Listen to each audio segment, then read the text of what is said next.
Sekalian, apa yang dibaca oleh imam tadi yaitu surah As-Saffat yang kebetulan kita akan bahas ya, pada subuh ini, berkenaan dengan bagaimana kita mendekati Al-Quran. Surah As-Saffat ini isinya merupakan pesan kepada kita, pesan untuk meneruskan dakwah. Segala hal yang bisa kita lakukan untuk tumbuh dan kembangnya agama kita dalam segala segi, dalam memberikan infak untuk pembangunan, di dalam memberikan pembangunan masjid misalnya, pembangunan pesantren, pembangunan lembaga-lembaga tahfiz, infak untuk menguatkan lembaga yang melakukan pertolongan, melakukan perlindungan, segala hal. Apapun kita lakukan sesuai dengan apa yang dikaruniai Allah kepada kita. Dalam kaitan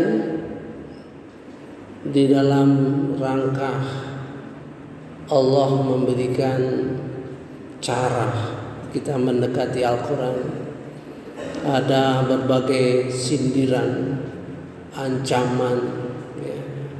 Di dalam surah ini ada satu ayat yang merupakan pelajaran sungguh-sungguh.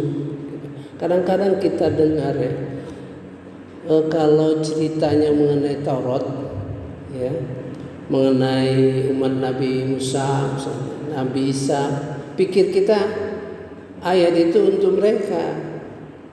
Kalau itu masuk Quran, kalau itu masuk ke dalam Quran, artinya pesan itu sama kepada kita, tapi karena sudah disampaikan hal itu kepada umat-umat yang terdahulu, maka pesan itu diulang saja. Itu menunjukkan bahwa ajaran Nabi Muhammad SAW adalah berkaitan jadi dengan nabi-nabi sebelumnya, gitu. Satu yang terlain, gitu ya. Jadi apa yang dipesankan kepada umat terdahulu kalau sama diceritakan, ya. Nah, kita menyikap itu harus dirubah dari misalnya ini Taurat. Lihat, Taurat ini merupakan pesan kepada Nabi Musa, berarti ini Al-Quran untuk Nabi Muhammad SAW. Mari kita perhatikan ya. A'udzubillahi minasyaitonirrajim. Bismillahirrahmanirrahim. Yusabbihu lillahi ma fis samawati wa ma fil ard. Al-Malikil Qudusil Azizil Hakim. Apa yang ada di langit dan apa yang ada di bumi senantiasa bertasbih kepada Allah, Maha Raja, Maha Suci, Maha Perkasa, Maha Bijaksana. Dari 4 sifat Allah ini satu-satunya ayat Quran yang digandeng, ditutup dengan 4 sifat Allah. Itu pesan bahwa ini merupakan tugas berat atau suatu kewajiban yang berat, ya. Al-Malik, Raja. Kita ingat dalam surah Al-Mulk, Tabarakalladzi biyadihil mulk. Al-Qudus, Maha Suci, Al-Aziz, Maha Berkuasa, Al-Hakim, Maha Bijaksana, yang menghukumi. Ada 4. Maka ayat ini mengantarkan kisah dan tugas dari Nabi Muhammad SAW. Tugas Nabi Muhammad, tugasnya itu ada 4. Ya. Walladzi ba'asa fil ummiyina rasulan minhum. Dia yang mengutus seorang rasul dari kaum yang ummi, tidak bisa baca, tidak bisa menulis. Rasulan minhum, seorang rasul dari kelompok, dari kamu. Maksudnya dari lingkungan masyarakat Mekah, gitu ya. Ini sesuai dengan doa Nabi Ibrahim, ya. Sesuai dengan doa Nabi Ibrahim, supaya jadi sudah 2500 tahun baru tercapai. Doa itu baru dikabulkan 2500 tahun kemudian. Jadi kalau kita berdoa tuh, kalau belum kelihatan ada hasilnya, nggak usah dipikir. Allah Maha mengetahui, Dia mengatur mana yang terbaik untuk kita. Ya. Nah sekarang apa tugas Nabi Muhammad SAW? Ada 4. Ya.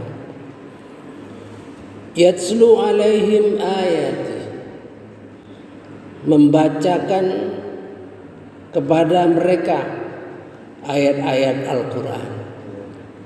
Yatslu itu membacakan, artinya bukan ikra, bukan berikra. Kalau ikra itu membaca biasa aja.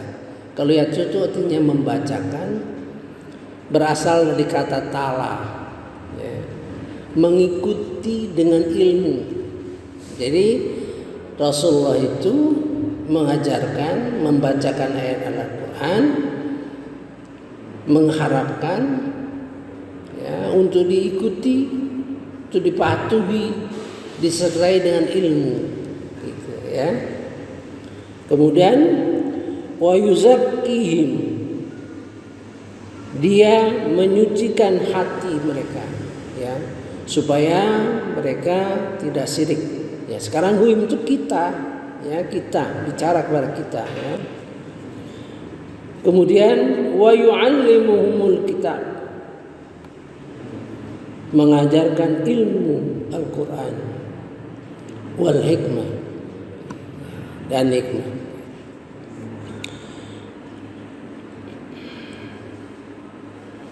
Nah, sekarang ayat ketiga. Wa akharina minhum, jadi para sahabat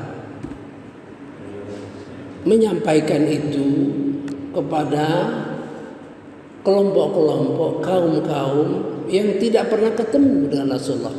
Artinya meneruskan apa yang diajarkan oleh Rasulullah SAW kepada masyarakat yang tidak ketemu. Nanti perintah untuk melanjutkan dakwah, gitu. Lamma yalhaqu bihim, ya, yang tidak bertemu. Wa huwal azizul hakim. Saya lompat langsung ke ayat 5. Ini yang bagi kita, ya. Jadi saya ulangi lagi, tugas Nabi itu 4, ya.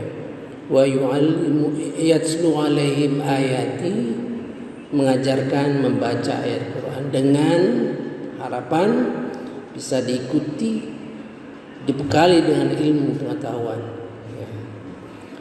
Wa yuzakkihim, dan menyucikan hati mereka supaya tidak syirik dan sebagainya. Ini kalau doa Nabi Ibrahim pada waktu doanya yang pertama kali itu susunannya dirubah. Susunannya yatslu alaihim ayati wa yu'allimuhumul kitab wal hikmah baru wa yuzakkihim. Ya, menurut mungkin apa yang dipikir oleh Nabi Ibrahim itu menyucikan diri itu keempat, ya. Tapi Allah menurunkan perintah mengutus Nabi Muhammad SAW itu susunannya dibalik, ya. Sudah Quran, kemudian menyucikan diri. Nah, itu, ya. Hanya penjelasan saja. Masalul ladzi humilul Taurat. Ya, pikir kita Taurat nih, urusan Taurat nih. Padahal bukan, ya. Bagi kita harus diterjemahkan ini Quran. Perumpamaan orang yang diberi tugas membawa Taurat, kemudian mereka tidak membawanya. Membawa itu bukan berarti membawa pengertian bawa.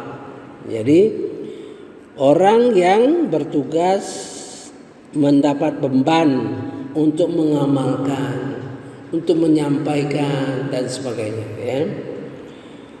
Matsalul ladzina yuhammilut Taurat tsumma lam yahmiluha, kemudian tidak dilaksanakan, seperti kamasalil himar yahmilu asfara, seperti keledai yang membawa kitab-kitab tebal, membawa kitab-kitab di punggungnya. Itu digambarkan permisalan. Kita baca Quran atau kita memiliki Quran, kalau kita diumpamakan keledai, apa hubungan keledai dengan Al-Quran? Nggak ada. Yang bawa nggak ngerti apa yang dibawa itu benda berharga. Al-Quran itu benda yang berharga. Kita biarkan aja di rumah, kita biarkan aja sekadar baca, tambah ingin memahami apa yang dikandung di dalamnya itu seperti keledai, ya. Tidak ada manfaat, ya. Itu seperti itulah cara-cara Allah itu dalam mengingatkan kita.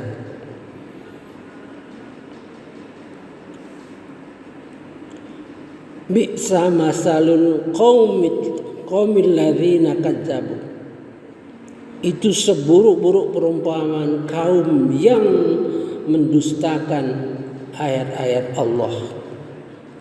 Jadi seperti keledai membawa kitab-kitab, itu dimaknai bahwa dianggap mendustakan. Ini Al-Quran ini, ya. Bi'sa masalul qaumal ladzina kazzabu bi ayatillah, seperti seumpama seburuk-buruk perumpamaan orang yang mendustakan ayat-ayat Allah. Nah, sekarang kita tanya, apakah kita seperti keledai dengan Al-Quran itu? Hubungan kita, satu, tidak bermanfaat. Al-Quran itu tidak bermanfaat dalam pengertian bukan baca, ya. Kalau baca saja begini, kalau kita baca Quran tanpa pengen tahu pengertiannya, maknanya dan sebagainya, itu sama dengan kita tidak memperoleh manfaat dari bacaan itu, ya. Sebab ayat kedua, A'udzubillahi minasyaitonirrajim, Bismillahirrahmanirrahim, Dzalikal kitabu la raiba fihi hudal lil muttaqin. Kitab ini, kitab itu yang tidak ada keraguannya lagi. Petunjuk bagi orang yang muttaqin. Sekarang kita baca saja. Gimana kira-kira? Kita baca, nggak ngerti. Oke, kalau nggak ngerti bahasa Arabnya, ya memang berat. Nggak baca terjemahannya, tidak ingin mengerti, kemudian memahami, kemudian melaksanakan. Apa manfaatnya Al-Quran untuk kita dikaitkan dengan ayat kedua? Nggak ada. Nah, saya khawatir ini termasuk yang dicontohkan oleh Allah Subhanahu wa taala. Bi'sa matsalul ladzina nakazzabu biayatillah. Wallahu la yahdil qaumal zalimin. Sesungguhnya Allah tidak akan memberi petunjuk kepada orang yang zalim. Mengapa ada kata zalim? Apakah keadaan seperti itu zalim? Khawatir kalau kita tidak memperhatikan ayat ini seperti keldai, di mana keldai itu membawa kitab-kitab, tapi dia tidak bermanfaat. Kitab itu dibawa saja, tidak tahu bahwa ini barang berharga gitu, dan dicontohkan, diumpamakan orang yang mendustakan ayat-ayat Allah SWT. Nauzubillah min zalik ya. Hanya saya ingatkan gitu ya. Sekarang kita lanjutkan ayat yang memberi ingat kepada kita ya. Dalam surah Al-Hadid. Jadi ayat ini turun ketika para sahabat di Madinah sesudah perang. Bayangkan, ayat ini turun setelah perang. Kalau tidak perang Badar atau perang apalah, merupakan kesenangan lah ya bagi umat Islam. Ayat nomor 16 Al-Hadid ya, halaman 539. Saya bacakan asbabun nuzulnya. Muqatil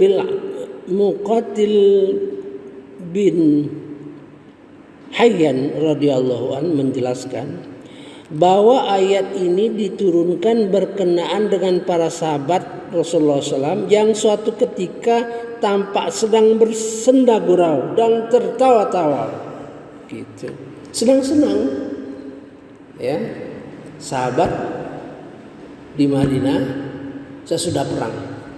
Bayangkan sahabat-sahabat ya.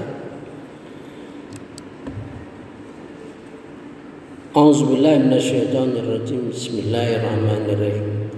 Belum tibakah waktunya bagi orang-orang beriman untuk secara khusyuk mengingat Allah dan mematuhi kebenaran yang telah diwahyukan kepada mereka. Dan janganlah mereka berlaku seperti orang-orang yang telah menerima kitab sebelumnya. Kemudian mereka melalui masa yang panjang berleha-leha sehingga hati mereka menjadi keras dan banyak di antara mereka menjadi orang-orang fasik. Jadi ya, betul-betul kita hayati. Belumkah tiba waktunya kita usuh? Nah, gitu ya. Usuh itu bermacam-macam sesuai dengan apa yang kita diperintahkan. Kalau khusyuk mengingat Allah dalam arti sholat, ya khusyuk dalam arti mengetahui Al-Quran, iya, ya. Khusyuk dalam menjalankan tugas-tugas lain. Sedangkan mereka itu sudah melaksanakan tugas. Sahabat-sahabat Rasulullah itu senang-senang aja, tertawa-tawa, ya. Lagi turun ayat ini. Barangkali merupakan hal yang harus kita resapi, ya, kita sadari. Karena kita hidup ini di dunia ini sebentar, tidak lama. Hanya paling sampai umur 60, 70, maksimal itu 80. Kalau sudah 80, 70 itu sudah sakit-sakit badan. Sudah sebetulnya tidak ada kenikmatan lagi, ya, kecuali tinggal lagi beribadah kepada Allah Subhanahu wa taala. Alam ya'ni lil ladzina amanu. Apakah belum datang waktunya bagi yang beriman an tahsya'a qulubuhum, untuk khusyuk hati mereka li dzikrillah, dalam mengingat Allah, wa ma nazala minal haqq, dan apa yang telah diturunkan dari kebenaran, maksudnya kepada Quran. Jadi kalau li dzikrillah, mengingat Allah, dan wa ma nazala minal haqq, dan apa yang diturunkan dari kebenaran, itu Quran, ya. Belum saatnya Pak kita usuk menghabiskan waktu sejam, 30 menit, 2 jam dalam sehari untuk memperhatikan, khusyuk dengan Al-Quran, khusyuk dalam sembahyang, gitu, ya. Wala yakunu, dan janganlah kamu menjadi kalladzina utul kitab, orang Yahudi Nasrani yang ada kitab, min qabl, dulunya, fatala alaihimul amadu, lalu memanjang waktu, ya, artinya berlama-lama karena lengah, karena lalai, hati menjadi keras. Faqasat qulubuhum, hatinya menjadi keras. Wa katsirun minhum fasiqun, dan banyak di antara mereka menjadi fasik. Nauzubillah min dzalik. Mudah-mudahan ayat ini bagi kita merupakan suatu peringatan untuk mengingat tugas-tugas kita, khusyuk pada Al-Quran Karim. Sekarang yang keras, ini umat Nabi Musa dulu, keras, peringatan keras, ya. Bagi kita hanya pelajaran, ya, yaitu ayat surah Al-A'raf ayat 171, ya. Jadi kalau umat Nabi Muhammad lembut, tapi umat sebelumnya keras, kan? Jadi ini jadi pelajaran bagi kita, bukan berarti tidak keras kepada kita, ya, karena masanya sudah berubah, jadi diingatkan. 171 Al-A'raf halaman 173, dan ingatlah ketika kami mengangkat gunung ke atas mereka, seakan-akan gunung itu naungan awan, dan mereka yakin bahwa gunung itu akan jatuh menimpa mereka. Dan kami berfirman kepada mereka, pegangilah dengan teguh apa yang kami berikan kepadamu, serta ingatlah selalu amalkan apa yang tersebut di dalamnya, agar kamu menjadi orang-orang yang bertakwa. Ini kejam waktu-waktu itu gunung itu diangkat persis di atas kepala mereka, mau dijatuhkan, dan diperintah peganglah apa yang betul-betul kami berikan kepada kamu, semoga kamu menjadi orang yang takwa. Ya, ada pesan takwa gitu ya. A'udzubillahi minasyaitonirrajim. Bismillahirrahmanirrahim.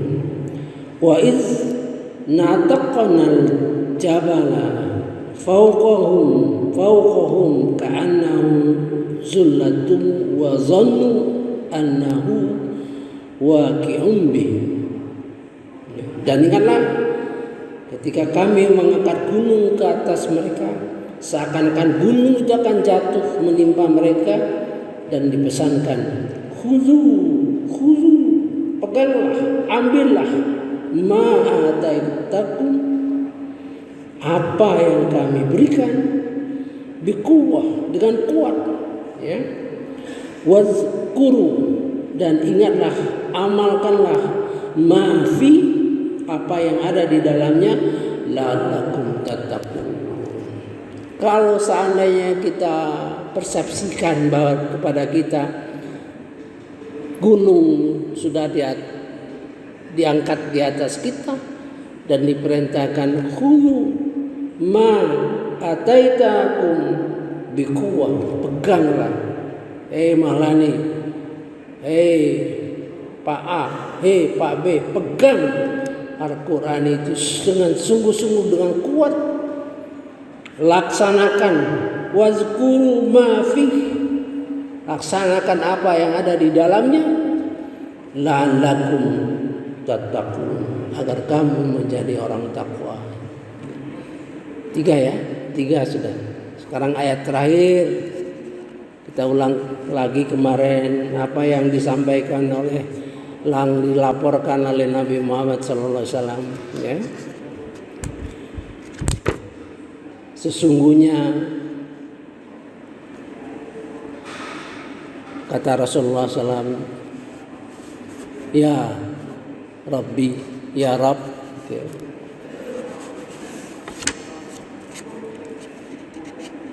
Kaumku ini melalaikan, ya. Di ayat 30,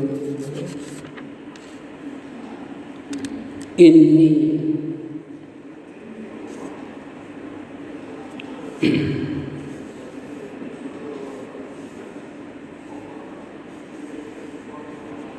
wa qala rasul ya Rabbi inna qaumi ittakhadhu, sungguhnya kaumku menjadikan hadzal qur'ana mahjura.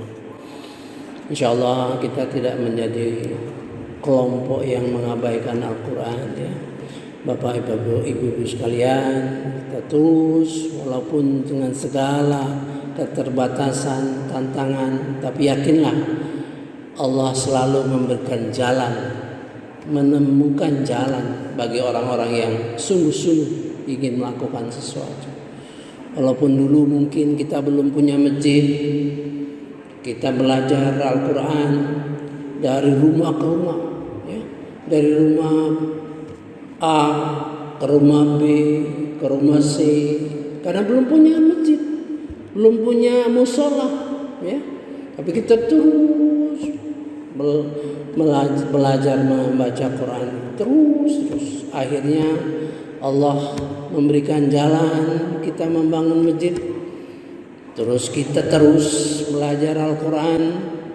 Itu suatu petunjuk bagi kita untuk betul-betul menikmati, betul-betul menghayati, ya, dalam perjalanan kita mencintai Nabi Muhammad SAW melalui kesedihan, ya, merasakan kesedihan Rasulullah SAW.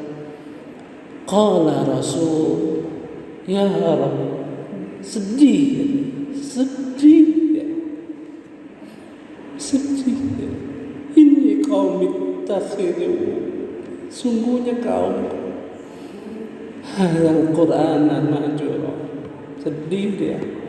Maka kesedihan itu kita harus tunjukkan bahwa kita betul-betul mencintai Rasulullah SAW. Kita terus belajar Al-Quran, Untuk ketika ketemu dengan beliau kita katakan kami tidak termasuk itu ya Rasulullah. Mudah-mudahan walaupun berat rasanya mengajar Al-Quran itu setiap subuh itu bukan kerjaan ringan. Tanpa diberikan kekuatan oleh Allah Subhanahu wa taala tidak akan mungkin. Orang belajar Quran itu dapat tantangan yang berat. Setan itu bergentayangan supaya gagal. Maka kita bagikan Quran ke semua, ya. Sampai 1000 lebih, ya. Insya Allah kita teruskan untuk menjangkau orang-orang sebagai cinta kita kepada Allah Subhanahu wa taala. Itu dasarnya ini 4 ayat yang tadi dibacakan. Pertama sebagai kerja, ancaman gunung akan ditimpakan ke kita. Kemudian mengingatkan jangan leha-leha. Kelima, keempat akan dilaporkan oleh Rasulullah SAW pada hari kemudian. Ya. Saya kira mudah-mudahan menjadi kekuatan kita. Subhanallahumma wa bihamdik, asyhadu an la ilaha illa anta, astaghfiruka wa atubu ilaik. Wallahu a'lam. Wassalamualaikum warahmatullahi